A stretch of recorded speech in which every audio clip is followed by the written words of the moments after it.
Hi students, welcome to the class. आज हम करते हैं डिटर्मिनेंट्स चैप्टर के अंदर प्रॉपर्टीज ऑफ डिटर्मिनेंट्स। तो लास्ट क्लास में हमने सीखा था डिटर्मिनेंट्स को कैसे ओपन किया जाता है। किसी भी रो या किसी भी कॉलम के लॉन्ग हम डिटर्मिनेंट को एक्सपेंड कर सकते हैं। तो एक क्वेश्चन भी मैंने आपको होमवर्क दिया था लास्ट क्लास में, तो देखते हैं इसका सही आंसर क्या आएगा। तो हमने पढ़ा था कि determinants formed by the cofactors is equal to determinant का square, square of the determinant. If the value of third order determinant is 11, तो एक डिटर्मिनेंट की वैल्यू है 11, तो मुझे क्या निकालना है, then the square of the determinant formed by the cofactors. तो डेल्टा डैश का स्क्वायर मुझे ये निकालना है। तो वी नो डैट, हमें क्या पता है कि डेल्टा डैश मतलब कोफैक्टर्स का डिटर्मिनेंट क्या होता है, डिटर्मिनेंट का स्क्वायर। तो अगर मैं स्क्वायरिंग बोथ साइड करूं तो ये कितना आ गया, डेल्टा की पावर 4। डेल्टा की वैल्यू हमें दे रखी है 11, तो 11 की पावर 4। तो इस क्वेश्चन का फाइनल आंसर कितना आया, 14641, यानी कि ऑप्शन डी। चलिए जी, तो आज हम अपना नया टॉपिक स्टार्ट करते हैं, प्रॉपर्टीज ऑफ डिटर्मिनेंट्स। एक डिटर्मिनेंट को आप एक्सपैंड करके तो लिख ही सकते हो, प्लस माइनस प्लस करके एक्सपैंड करके लिख दोगे। आज हम क्या सीखेंगे, प्रॉपर्टीज का क्या मतलब है कि डिटर्मिनेंट को एक्सपैंड नहीं करना आपने, प्लस माइनस प्लस करके एक्सपैंड करके आंसर नहीं निकालना। कुछ और प्रॉपर्टीज़ हैं जिनको यूज़ करके आप डिटर्मिनेंट को ईजी भी बना सकते हो, डिटर्मिनेंट का आंसर भी निकाल सकते हो। तो ये 6 या 7 प्रॉपर्टीज़ आज हम पढ़ेंगे डिटर्मिनेंट्स की, जो कि बहुत इंपॉर्टेंट होगी आगे डिटर्मिनेंट के क्वेश्चन सॉल्व करने में। हमें क्वेश्चंस कैसे आया करेंगे, without expanding at any stage, मतलब हमें एक्सपेंड कभी नहीं करना और फिर भी डिटर्मिनेंट का आंसर निकाल के दिखा देना है। वो कैसे होगा, वो प्रॉपर्टीज से होगा। तो आज हम प्रॉपर्टीज पढ़ते हैं। Property number 1, the determinant remain unchanged. Determinant का आंसर अनचेंज रहेगा if its rows and columns are interchanged. सारी रोज कॉलम बन जाएंगे, सारे कॉलम रो बन जाएंगे, तो डिटर्मिनेंट का आंसर अनचेंज रहेगा। चलिए जी, एक एग्जांपल देख लेते हैं। तो डेट इज क्या, अभी हमने क्या पढ़ा है, कोई मैट्रिक्स है ए, उसका डिटर्मिनेंट निकाला, या फिर मैट्रिक्स का ट्रांसपोज ले लिया फिर डिटर्मिनेंट निकाला, तो आंसर सेम आएगा। तो जो हमने पढ़ा है उसका ये मतलब है। एक एग्जांपल भी मैं करके दिखाता हूँ आपको। एग्जांपल, ए कोई स्क्वायर मैट्रिक्स है, लेट्स से 1 2 3 0 5 1 2 3 4। लेट, मैंने कोई भी एक स्क्वायर मैट्रिक्स ली है। फिर अब इसका ट्रांसपोज क्या होगा, तो इसका ट्रांसपोज होगा, पहली रो पहला कॉलम बन गया, सेकंड रो 0 5 1 सेकंड कॉलम बन गया, थर्ड रो थर्ड कॉलम बन गया। अब मैं चलिए जी ए मैट्रिक्स का डिटर्मिनेंट निकालता हूँ। वो कैसे निकालते थे हम, 1 2 3 0 5 1 2 3 4। एंड इसके ट्रांसपोज का भी डिटर्मिनेंट निकालते हैं। वो कैसे निकालेंगे, 1 0 2 2 5 3 3 1 4। लेट से मैं इसको फर्स्ट रो के अलॉन्ग एक्सपैंड करता हूँ, तो ज़रूर लिखना है एक्सपेंडिंग अलॉन्ग रो 1। तो सबसे पहले प्लस ऑफ 1 ब्रैकेट स्टार्ट, 1 के कॉरस्पॉन्डिंग कॉलम कट रो कट, 4 एलिमेंट बचेंगे, अपर लेफ्ट कॉर्नर से स्टार्ट करना है, this into this minus this into this, तो 20 माइनस 3। फिर माइनस 2, 2 के कॉरस्पॉन्डिंग कॉलम कट रो कट, 4 एलिमेंट बचेंगे जी, अपर लेफ्ट कॉर्नर से स्टार्ट करना है, 0 इंटू 4 0 माइनस 2 इंटू 1 2, प्लस 3, 3 के अलॉन्ग कॉलम कट रो कट, 4 एलिमेंट बचेंगे, अपर लेफ्ट कॉर्नर से स्टार्ट करना है, 0 इंटू 3 0 माइनस 5 इंटू 2 10। तो ये आया जी 17 प्लस 4 माइनस 30, तो 21 माइनस 30 माइनस 9 आया इस डिटर्मिनेंट का आंसर। और जब हमने ट्रांसपोज लिया था, फिर देखते हैं, तो प्लस माइनस प्लस, यानी फिर से मैं एक्सपैंड कर रहा हूँ रो 1 के अलॉन्ग। तो प्लस ऑफ 1 ब्रैकेट स्टार्ट, 1 के कॉरस्पॉन्डिंग कॉलम कट रो कट, 4 एलिमेंट बचेंगे, अपर लेफ्ट कॉर्नर से स्टार्ट करना है, 5 इंटू 4 20 माइनस 3 माइनस ऑफ 0। तो 0 के आगे तो कुछ मर्जी आए, क्या फ़र्क पड़ता है, लास्ट में आया जी प्लस ऑफ 2, 2 के कॉरस्पॉन्डिंग कॉलम कट रो कट, 4 एलिमेंट बचे, अपर लेफ्ट कॉर्नर से स्टार्ट करना है, 2 इंटू 1 2 माइनस 5 इंटू 3 15। तो यह आया 17 प्लस 2 टाइम्स ऑफ, तो 17 प्लस 2 टाइम्स ऑफ माइनस 13, तो ये आया 17 माइनस 26, अगेन कितना आया, माइनस 9। तो देख लिया हमने किसी मैट्रिक्स का डिटर्मिनेंट निकालो या उस मैट्रिक्स का ट्रांसपोज लेके फिर डिटर्मिनेंट निकालो तो आंसर सेम आता है। तो यानी कि पहली प्रॉपर्टी आपने याद रखनी है, डिटर्मिनेंट का आंसर अनचेंज रहेगा if its rows and columns are interchange. सारी की सारी रोज कॉलम बन गए, सारे कॉलम रोज बन गए, तो डिटर्मिनेंट का आंसर दोनों बारी सेम आएगा। चलिए जी, इसके ऊपर कोई क्वेश्चन करके देखते हैं। तो जेई का एक क्वेश्चन है, बोर्ड लेवल नहीं है, स्कूल लेवल का क्वेश्चन नहीं है, जेई का अच्छा क्वेश्चन है, ऑब्जेक्टिव। तो without expanding the determinant at any stage, determinant कहीं एक्सपेंड नहीं करना, प्लस माइनस प्लस तो लगाना ही नहीं, और हमें प्रूफ करना है कि ये जो कॉम्प्लेक्स नंबर है z, ये प्योरली रियल नंबर है। तो याद करते हैं +1 थोड़ी सी। +1 में हम पढ़ते थे लेट से z कोई कॉम्प्लेक्स नंबर है x प्लस आयोटा y, तो उसका कॉन्जुगेट क्या होता था, आयोटा को रिप्लेस कर दो माइनस आयोटा से। इफ अगर कभी ऐसा हो जाए कि z और z का कॉन्जुगेट बराबर हो जाए, मतलब x plus iota Y is equal to X minus iota Y, तो x से x कट गया, तो iota Y plus iota Y is equal to 0, तो 2 iota Y is equal to 0, तो which implies y is equal to 0। तो y 0, तो z क्या था, x प्लस आयोटा वाई, जिसमें y तो 0 हो गया, तो z क्या बचा, x, डेट इज, यानी कि इमेजनरी पार्ट 0 हो गया, तो डेट इज प्योरली रियल। तो कभी भी मतलब ये कंडीशन आ गई, अगर कोई कॉम्प्लेक्स नंबर अपने कॉन्जुगेट के बराबर आ जाए तो वो हमेशा कॉम्प्लेक्स नंबर रियल नंबर होता है। अगर कोई कॉम्प्लेक्स नंबर अपने कॉन्जुगेट के बराबर आ जाए तो वो हमेशा कॉम्प्लेक्स नंबर जो होता है वो प्योरली रियल होता है। चलिए जी, ये थोड़ा सा +1 का फंडा था जो इसमें शायद यूज़ हो जाए। तो मुझे प्रूफ करना है ये जो z है ये प्योरली रियल नंबर है। सोल्यूशन, तो जो z दिया हुआ है मैं निकालता हूँ z का कॉन्जुगेट। कॉन्जुगेट का क्या मतलब होता है, जहाँ जहाँ आयोटा है माइनस आयोटा डाल दो, तो 3 - 5 iota, 3/2 as it is +4 iota, 3 as it is +5 iota, iota की जगह बस माइनस आयोटा लिखना है, तो 4 - 5 आयोटा, 3/2 -4 आयोटा, 4 + 5 आयोटा एंड 9। अब मैं क्या करता हूँ, अंदर ही अंदर इसका ट्रांसपोज ले लेता हूँ, तो हमें पता ही है डिटर्मिनेंट का आंसर सेम रहेगा, चाहे आप ट्रांसपोज ले लो तो डिटर्मिनेंट का आंसर सेम रहता है। तो अभी भी डिटर्मिनेंट का आंसर z कॉन्जुगेट ही आएगा। अगर मैं अंदर भी ट्रांसपोज ले लेता हूँ, मतलब रोज कॉलम बना देता हूँ, तो फर्स्ट रो को मैंने फर्स्ट कॉलम बना दिया। अब सेकंड रो, ये वाली सेकंड रो को सेकंड कॉलम बना देता हूँ। मैंने प्रॉपर्टी 1 यूज़ की, तो प्रॉपर्टी 1 क्या थी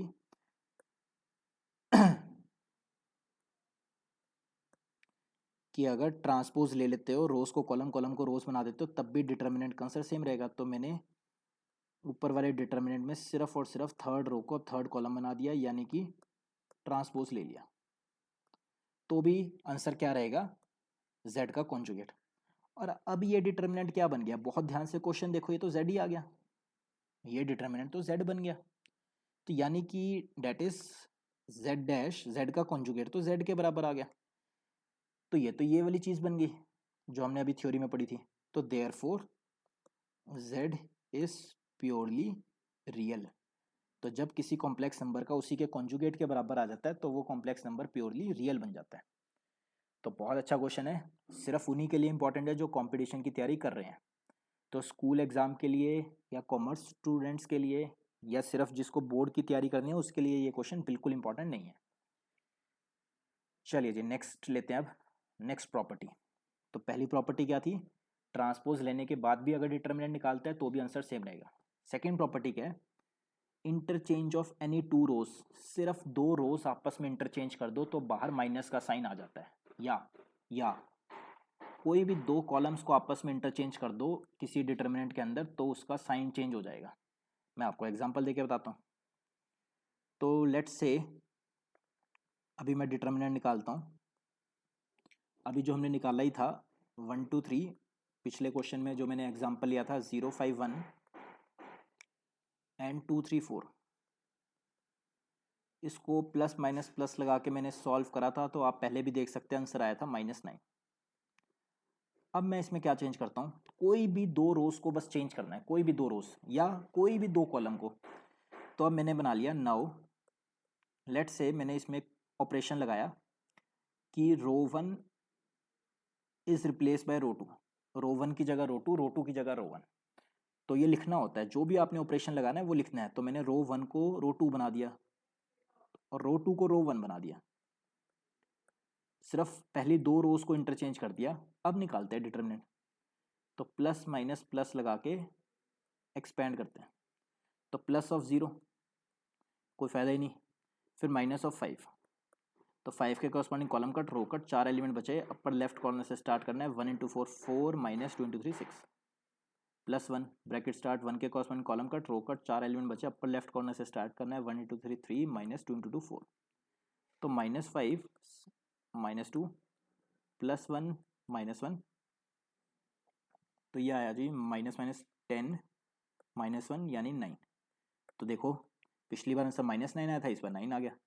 तो वही मैंने आपको बताया, कोई भी दो रोज को आपस में इंटरचेंज करोगे, कोई भी दो रो को, तो वो उस डिटर्मिनेंट का आंसर चेंजेस इट साइन, बस माइनस से मल्टीप्लाई हो जाएगा। अगर पिछली बार -9 था तो इस बार -1 से मल्टीप्लाई होकर 9 आ गया।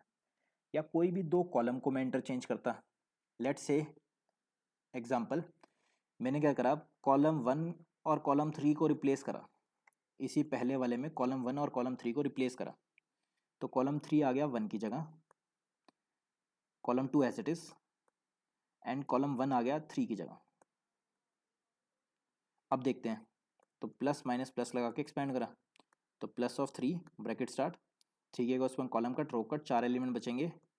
अपर लेफ्ट कॉलम से स्टार्ट करना है, 10 माइनस 0 -2 ब्रैकेट स्टार्ट, 2 के कॉरस्पॉन्डिंग कॉलम कट रो कट, 4 एलिमेंट बचेंगे। अपर लेफ्ट कॉर्नर से स्टार्ट करना है, 1 into 2 2 minus 4 into 0 0 plus 1 bracket start, 1 के कॉलम कट रो कट, 4 एलिमेंट बचेंगे। अपर लेफ्ट कॉर्नर से स्टार्ट करना है, 1 इंटू 3 माइनस 5 इंटू 4 20। तो ये आया जी 30 माइनस 4 माइनस 17, तो ये आया 26 माइनस 17 यानी 9। तो वही बात हुई, सिर्फ दो कॉलम्स को इंटरचेंज किया तो फाइनल आंसर में माइनस का फर्क आ जाता है। ठीक है जी, तो पहली प्रॉपर्टी क्या थी, सारी रोज को कॉलम, सारे कॉलम को रोज बनाया तो डिटर्मिनेंट का आंसर अनचेंज रहेगा। सेकंड प्रॉपर्टी, सिर्फ दो रोज को इंटरचेंज करो तो बाहर माइनस आ जाता है, या कोई दो कॉलम्स को आपस में इंटरचेंज करो तो माइनस आता है। रो और कॉलम को चेंज नहीं करना कि रो की जगह कॉलम लिख दिया, कॉलम की जगह रो, वो नहीं करना। रो को रो से रिप्लेस कर दो या कॉलम को कॉलम से रिप्लेस कर दो तो बाहर माइनस का साइन आता है। चलिए जी क्वेश्चन देखते हैं इसके ऊपर। तो if G of X is equal to this, then मुझे निकालना है। ये बात सबको पता होनी चाहिए कि कभी ऐसा हो e की पावर log x to the base e, तो ये भी आपको पता होना चाहिए कि जिसके बेस में कुछ नहीं होता उसके बेस में e होता है। log के बेस में अगर यहाँ कुछ नहीं लिखा हुआ तो उसका मतलब क्या है, उसके बेस में e है, तो e आप कभी भी लगा सकते हो। ये वाला e और ये वाला e अगर सेम है तो ये कट जाता है और आंसर बचता है सिर्फ x। एक बार फिर दोबारा देख लो, अगर कभी ऐसा हो a की पावर log x to the base a, तो ये वाला a और ये वाला a कभी सेम होता है तो ये पूरा कट जाता है और सिंपल x बच जाता है। तो अगर मैं ये चीज़ देखता हूँ तो g ऑफ x, तो और हमें ये भी प्रॉपर्टी पता होना चाहिए कि log m की पावर n क्या होता है। log, फिर दोबारा देखो, m की पावर n क्या होता है, ये n उतर के आगे आता है log m, या फिर कभी हो n log m, तो ये n उतर के ऊपर भी चला जाता है तो log m की पावर n। तो इसी तरह तो g ऑफ x क्या है, a की पावर माइनस एक्स, a की पावर माइनस 3x, a की पावर माइनस 5x। अब मैंने क्या करा यहाँ पे, e की पावर log a x को ले गए ऊपर, मतलब a की पावर x। इसी तरह e log a की होल पावर 3x, फिर e log a की power 5x, x square x की पावर 4 1। बहुत ही अच्छा, बहुत ही अच्छा जेई का ही क्वेश्चन है ये भी, ऑब्जेक्टिव।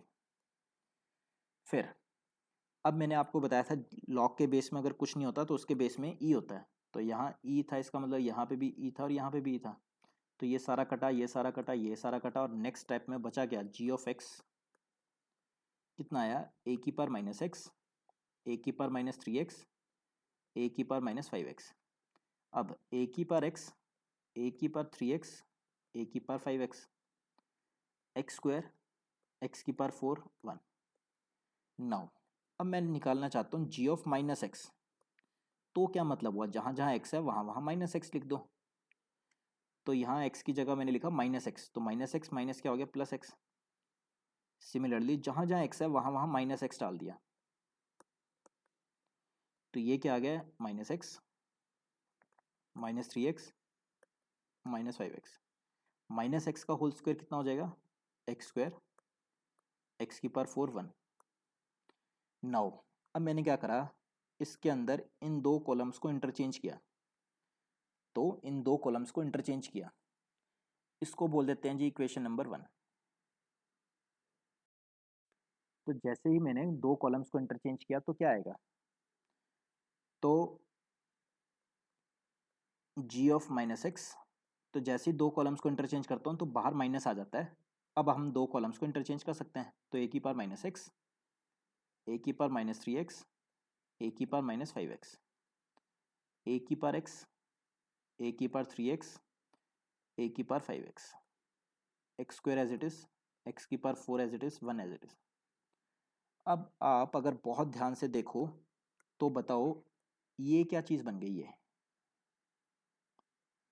तो ये तो हमारा क्वेश्चन ही बन गया, यही बन गया जी की पावर एक्स, मतलब जी ऑफ एक्स। तो यानी कि जी ऑफ माइनस एक्स क्या आया, is equal to minus of G की जी ऑफ एक्स। तो जी ऑफ एक्स को उठा के लेफ्ट हैंड साइड पे लेके आए, तो G of x plus G of minus x is equal to 0। देखो कोई ऑप्शन है तो फर्स्ट ही ऑप्शन है, यानी कि इस क्वेश्चन का आंसर क्या आया, ऑप्शन ए। तो बहुत ही अच्छा ऑब्जेक्टिव जेई का क्वेश्चन था, तो आंसर क्या आया, ऑप्शन ए।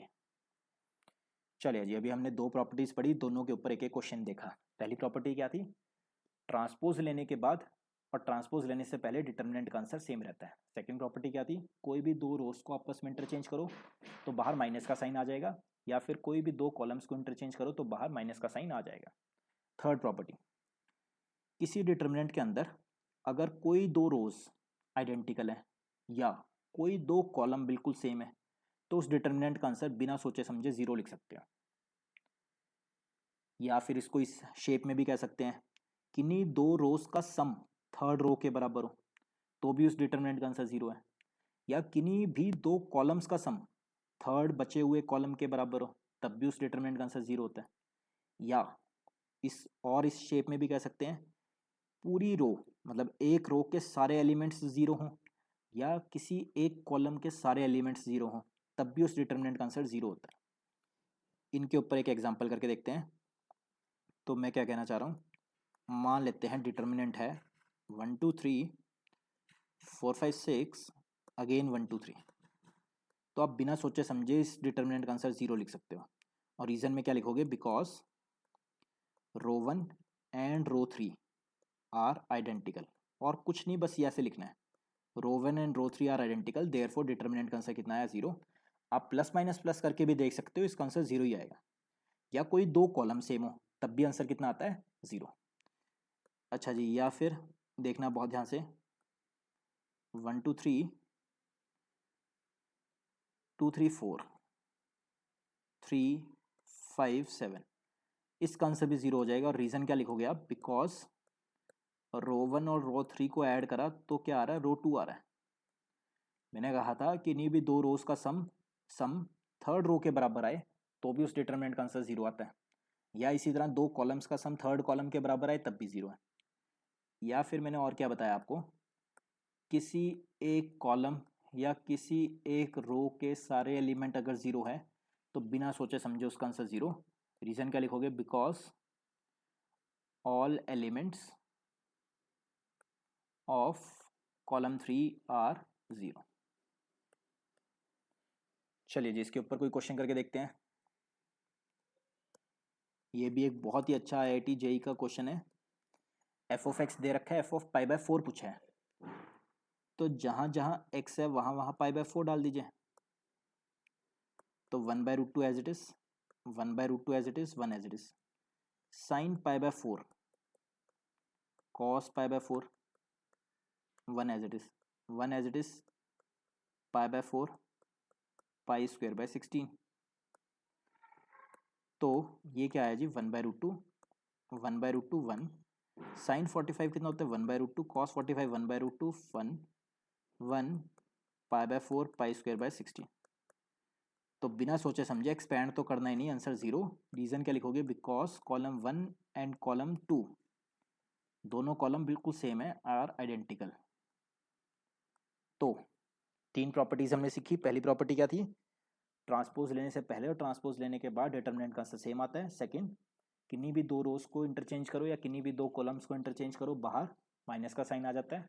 थर्ड, कोई भी 2 रोज या कोई भी 2 कॉलम्स आइडेंटिकल हो तो आंसर 0, या कोई भी एक कॉलम के सारे एलिमेंट 0 हो या कोई भी एक रो के सारे एलिमेंट 0 हो तो भी डिटर्मिनेंट 0, या किन्हीं 2 रोज का सम थर्ड रो के बराबर हो या किसी 2 कॉलम्स का सम थर्ड कॉलम के बराबर हो तब भी डिटर्मिनेंट का आंसर 0।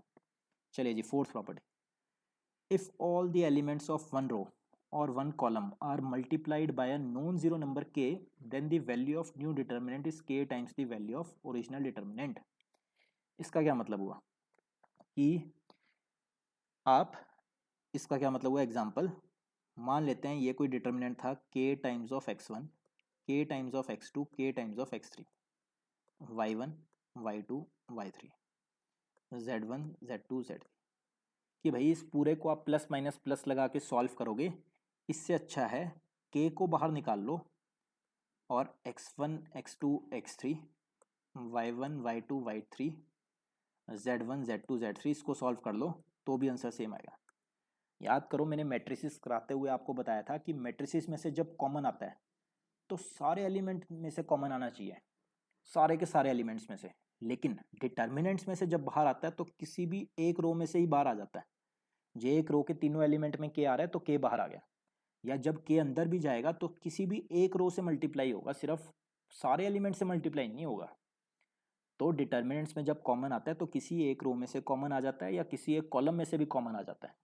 मैट्रिसेस में से जब कॉमन आता था तो 9 के 9 एलिमेंट में से कॉमन आना चाहिए तब आता था।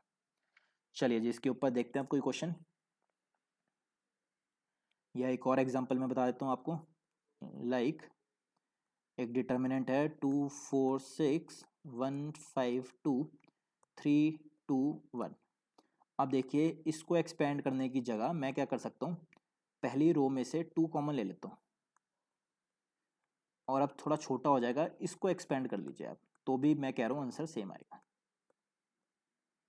तो इसको प्लस माइनस प्लस लगा के एक्सपेंड कर लीजिए तो के इसी तरह बाहर निकाल सकते हैं, मतलब फर्स्ट रो में से 2 कॉमन आ गया। चलिए जी, नेक्स्ट इसी के ऊपर जेई का बड़ा ही अच्छा आईआईटी जेई का एक ऑब्जेक्टिव क्वेश्चन है, question number 4।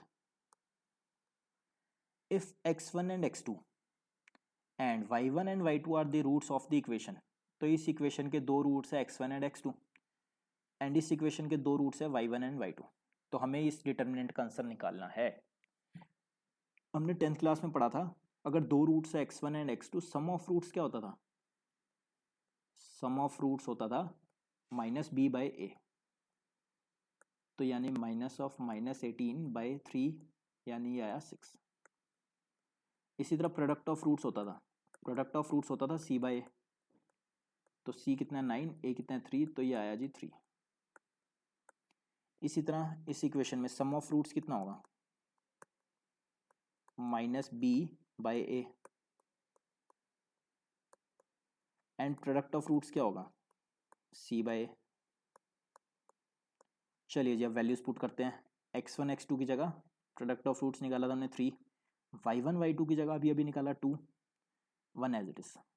x1 plus x2 sum of roots पहली इक्वेशन में क्या आया था 6, y1 प्लस y2 कितना आया 4। अब sign of pi x1 x2 की जगह आप क्या लिखोगे 3। बताओ साइन 3 पाई का आंसर कितना होता है, साइन 0 पाई 2 पाई 3 पाई, तो साइन 3 पाई का भी आंसर कितना होता है 0। फिर साइन, अब y1 y2 की जगह लिखा मैंने 2, तो साइन 2 पाई, तो 2 पाई पे भी आंसर कितना होता है, यहाँ पे भी 0 होता है साइन और यहाँ पे भी 0 होता है, तो ये भी 0 ये 1। चलिए जी, अब मैंने क्या किया, इस रो 2 में से 2 कॉमन लिया तो बाहर आ गया 2, तो 3 2 1 as it is, 3 2 1 as it is, 0 0 1। अब दो रोज आइडेंटिकल होगी तो इस क्वेश्चन का आंसर कितना आ गया 0। रीजन क्या लिखोगे, because row 1 and row 2 are identical. तो प्रॉपर्टी 3 भी लगी, प्रॉपर्टी 4 भी लगेगी इसी के अंदर। तो लेकिन हमने एक्सपैंड नहीं करा, एक्सपैंड करके भी आंसर 0 होता, तो हम अब बिना एक्सपैंड करके ही प्रॉपर्टीज लगा लगा के भी आंसर निकाल सकते हैं डिटर्मिनेंट्स का। चलिए जी, नेक्स्ट है प्रॉपर्टी नंबर 5। पहली क्या थी, ट्रांसपोज लेने से पहले ट्रांसपोज लेने के बाद डिटर्मिनेंट का आंसर सेम आता है। दूसरी प्रॉपर्टी, कोई भी दो रोज या कोई भी दो कॉलम्स को इंटरचेंज करता है तो बाहर माइनस का साइन आता है। थर्ड, कोई दो रोज आइडेंटिकल हो या दो रो कॉलम्स आइडेंटिकल हो तब आंसर 0। फोर्थ प्रॉपर्टी, किसी भी डिटर्मिनेंट के अंदर एक रो में से, एक रो के तीनों एलिमेंट में से के कॉमन आ सकता है या किसी एक कॉलम के तीनों एलिमेंट में से कुछ भी कॉमन आ सकता है। चलिए जी, fifth property, if each element of any row or column consists of two terms then the determinant can be expressed as the sum of two determinants। बड़ी ही अच्छी प्रॉपर्टी है, ध्यान से समझना। एग्जाम्पल, एक डिटर्मिनेंट है x1 plus a1 y1 z1 x2 plus a2 y2 z2 x3 plus a3 y3 z3। मतलब यहाँ पे टू टर्म्स हैं, यहाँ पे 1 है, यहाँ पे भी 1 है, तो आप प्लस माइनस प्लस लगा के या तो इसको एक्सपेंड कर दो, बड़ा मुश्किल हो जाएगा। या कहते हैं आप इसको क्या लिख सकते हो, is equal to x1 y1 z1 x2 y2 z2 x3 y3 z3। एक determinant plus a1 y1 z1 a2 y2 z2 a3 y3 z3 एक और डिटर्मिनेंट बना लो। तो मतलब फिर से क्या मतलब बना, तो कहते हैं इन दोनों को ऐड करके भी वही आंसर आएगा जो इस अकेले से आ जाता पहले वाले से। तो यानी कि यहाँ पे दो टर्म्स थी, यहाँ एक टर्म थी, यहाँ पे भी एक एक टर्म थी, तो फाइनल आंसर टोटल डिटर्मिनेंट्स कितने बने, 2 इंटू 1 इंटू 2, दो डिटर्मिनेंट बने एक्सपैंड करने के बाद। हाँ जी, बने भी है, राइट साइड में देख लिया हमने। अगर बाई चांस यहाँ होती 3 टर्म्स, यहाँ होती 4 टर्म्स, यहाँ होती 2 टर्म्स, तो जस्ट एक ऑब्जेक्टिव क्वेश्चन था कि टोटल डिटर्मिनेंट्स कितने बनेंगे। आंसर नहीं पूछा इन्होंने कि डिटर्मिनेंट का आंसर क्या आएगा, बस ये पूछा इसको एक्सपैंड करके टोटल डिटर्मिनेंट्स कितने बनेंगे। तो ट्रिक क्या होगी, 4 इंटू 3 12 इंटू 2 24 डिटर्मिनेंट्स फॉर्म्ड हो जाएंगे इसको एक्सपैंड करके। चलिए जी, तो आपने ये प्रॉपर्टी सीखी, आगे जाके हम क्वेश्चंस में यूज करेंगे, बहुत काम आएगी। नेक्स्ट है जी property 6। If all the elements below the leading diagonal या अबव द लीडिंग डायगोनल और except the leading diagonals are 0 then for the value of determinant multiply all the leading diagonal elements। Example, क्या मतलब हुआ, मतलब अगर कोई determinant था a1 b1 c1 0 b2 c2 0 0 c3, मतलब ये सिर्फ और सिर्फ डिटर्मिनेंट्स में यही डायगोनल होती है, मैट्रिसेस में भी डिटर्मिनेंट्स में भी। तो किसी डायगोनल के नीचे वाले सारे एलिमेंट 0 हों तो उस डिटर्मिनेंट का आंसर क्या आता है, बिना सोचे समझे सिर्फ डायगोनल एलिमेंट्स को मल्टीप्लाई कर दो।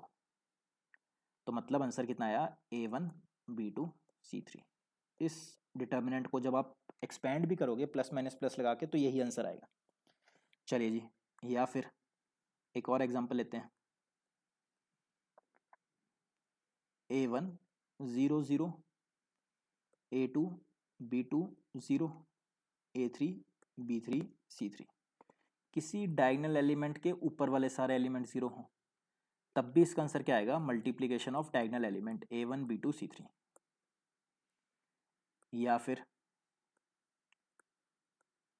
डायगोनल एलिमेंट्स को छोड़ के सारे एलिमेंट 0 हो, ऊपर वाले भी और नीचे वाले भी, तब भी आंसर क्या आता है, product of diagonal elements a1 b2 c3। तो ये भी बहुत अच्छी प्रॉपर्टी है, यूज होती रहेगी। चलिए जी, फिलहाल करते हैं नेक्स्ट प्रॉपर्टी नंबर 7। तो मेरी तरफ से सबसे इंपॉर्टेंट, सबसे ज़्यादा यूज यही होती है, लास्ट प्रॉपर्टी आज की, property number 7। The value of the determinant is unaffected when any row, दो तीन बारी पढ़ना ध्यान से, व्हेन एनी रो और column is multiplied by any number or any expression then added or subtracted from any row or column। क्या मतलब हुआ? एग्जाम्पल, मान लेते हैं एक डिटर्मिनेंट था x1 y1 z1, x2 y2 z2, x3 y3 z3। तो मुझे कभी कभी ये काम करना पड़ा करेगा आपसे, इसका आंसर लेट से ए आएगा। देन तो हमें क्या करना है, अब मान लेते हैं रो वन इज रिप्लेस्ड बाय, यहाँ पे हमेशा रो वन ही रहेगा, जो इधर है वो यहाँ पे भी रहेगा ही रहेगा, प्लस या माइनस कुछ भी times of row two, plus या माइनस कुछ भी टाइम ऑफ रो थ्री हम कर सकते हैं। तो रो वन को अगर रिप्लेस करना है तो यहाँ पहला वर्ड रो वन ही रहेगा, उसके बाद प्लस या माइनस कुछ भी times of row two, plus या माइनस कुछ भी टाइम्स ऑफ रो थ्री मैं कर सकता हूँ। मतलब तो अब ए डिटर्मिनेंट का आंसर सेम आएगा। इसका क्या मतलब हुआ, रो वन को मैंने बदलना है, बाकियों को नहीं चेंज करना, सिर्फ रो वन बदलेगी। कैसे बदलेगी? Row one is replace by row one plus M times of row two, M time of x2 minus N time of row three. Row two और रो थ्री सेम रहेगी, उसमें नहीं कोई फर्क आया, लेकिन रो वन बदल गई।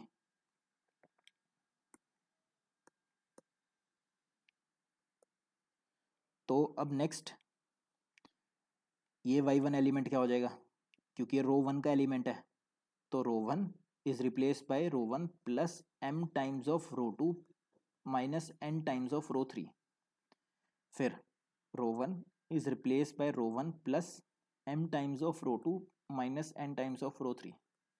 का आंसर अभी भी सेम आएगा, रो टू और रो थ्री में कोई चेंज नहीं आया, तो अभी भी इसको एक्सपेंड करके प्लस माइनस प्लस लगा के आंसर ए ही आएगा जो पहले आ रहा था। तो ऐसे कर सकते हो, या आप ऐसे भी लगा सकते थे प्रॉपर्टीज में, इसी में, जैसे कि मान लेते हैं कॉलम वन में लगाता हूँ मैं, column one is replace by column one plus M times of column two plus N times of column three. कुछ भी टाइम्स ऑफ कॉलम टू और कुछ भी टाइम्स ऑफ कॉलम थ्री मैं कर सकता हूँ, तो क्या आएगा आंसर? तो x1 कॉलम वन चेंज होंगे अब की बार, तो x1 में ऐड करा x1 plus M times of column two plus N times of column three, फिर से x2 plus M times of column two plus N times of column three, फिर से x3 plus M times of column three plus N times of column three. Column two और column three में कोई change नहीं है, वो as it is, बदला सिर्फ कॉलम वन है, कॉलम वन को रिप्लेस करा है z1 z2 z3। अगली बार हम क्या करेंगे, तो भी इस डिटर्मिनेंट का आंसर कितना आएगा? ए ही आएगा। तो प्रॉपर्टी 7 बहुत ज़्यादा यूज़ होगी, मैं क्वेश्चंस में आपको यूज़ करके भी दिखाऊंगा। तो नेक्स्ट क्लास में हम बहुत अच्छे अच्छे क्वेश्चंस करेंगे डिटर्मिनेंट्स के ऊपर। चलिए जी, टिल देन आपने इन प्रॉपर्टीज़ को बारी बारी दोबारा रीड करना और अच्छे से ध्यान में रखने हैं, अगली बार हम क्वेश्चंस में इनको यूज़ करेंगे। Thank you guys, thank you so much. If you like our video, please press the like button and keep sharing the video with your friends. God bless you.